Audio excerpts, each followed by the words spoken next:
A day in my life. ಬೆಳಗ್ಗೆ ರೆಡಿಯಾಗಿದ ತಕ್ಷಣ ಹೋಗಿದ್ದೆ ಸ್ಕೂಲ್ಗೆ ಎಂಟರ್ ಆದ ತಕ್ಷಣ ಎಲ್ಲ ಸ್ಟೂಡೆಂಟ್ಸ್ ಕೂಡ ಅಸೆಂಬ್ಲಿಗೆ ರೆಡಿಯಾಗಿದ್ದರು.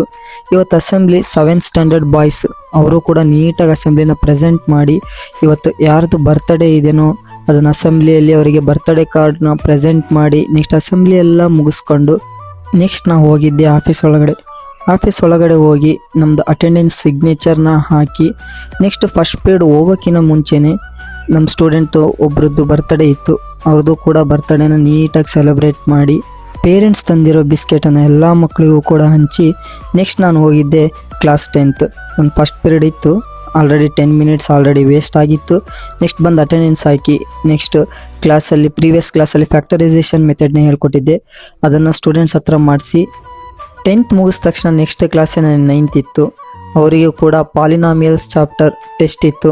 ಆ ಟೆಸ್ಟ್ನ ಮುಗಿಸಿ ಬೆಳಗಿನ ಸೆಷನ್ನ ಎಲ್ಲ ಕ್ಲಾಸ್ಗಳನ್ನು ಮುಗಿಸಿದ ತಕ್ಷಣ ನೆಕ್ಸ್ಟ್ ಲಂಚ್ಗೆ ನಮ್ಮ ಸ್ಟೂಡೆಂಟ್ಸ್ ನೋಡಿ ಎಷ್ಟು ಡಿಸಿಪ್ಲೀನಾಗಿ ನೀಟಾಗಿ ಕೂತ್ಕೊಂಡು ಲಂಚ್ ಮಾಡ್ತಿದ್ದಾರೆ. ಅದಾದಮೇಲೆ 9th ಅವ್ರ ಪ್ರಾಜೆಕ್ಟ್ ವರ್ಕ್ಗಳಿದ್ವು, ಅದನ್ನು ಕೂಡ ಕರೆಕ್ಷನ್ ಮಾಡಿ ಮಧ್ಯಾಹ್ನ ಸೆಷನ್ ಎಲ್ಲ ಕ್ಲಾಸ್ನ ಮುಗಿಸ್ಕೊಂಡು ಮಕ್ಕಳೆಲ್ಲ ಬಸ್ಸಲ್ಲಿ ಹತ್ಕೊಂಡು ಅವ್ರವ್ರ ಊರುಗಳಿಗೆ ಹೊರಟರು. ನೆಕ್ಸ್ಟ್ ಅವ್ರು ಹೋದಾದ್ಮೇಲೆ ಸರಿಯಾಗಿ ಮಳೆ ಹೊಡಿತಾ ಇತ್ತು ನೋಡ್ರಿ. ಈ ಮಳೆ ಗಾಳಿಗೆ ಆ ತೆಂಗಿನ ಮರನೇ ಸರಿಯಾಗಿ ಅಗ್ಲಾಡ್ತೈತಿ. ಅದೆಲ್ಲ ಮುಗಿಸ್ಕೊಂಡು ಮಳೆ ನಿಂತ ಮೇಲೆ ಗಾಡಿ ನೀಟಾಗಿ ಒರೆಸ್ಕೊಂಡು ಸ್ಕೂಲಿಗೆ ಬಾಯ್ ಹೇಳ್ತಾ ನಾನು ಕೂಡ ಮನೆ ಕಡೆ ಹೊರಟೆ. ಧನ್ಯವಾದಗಳು.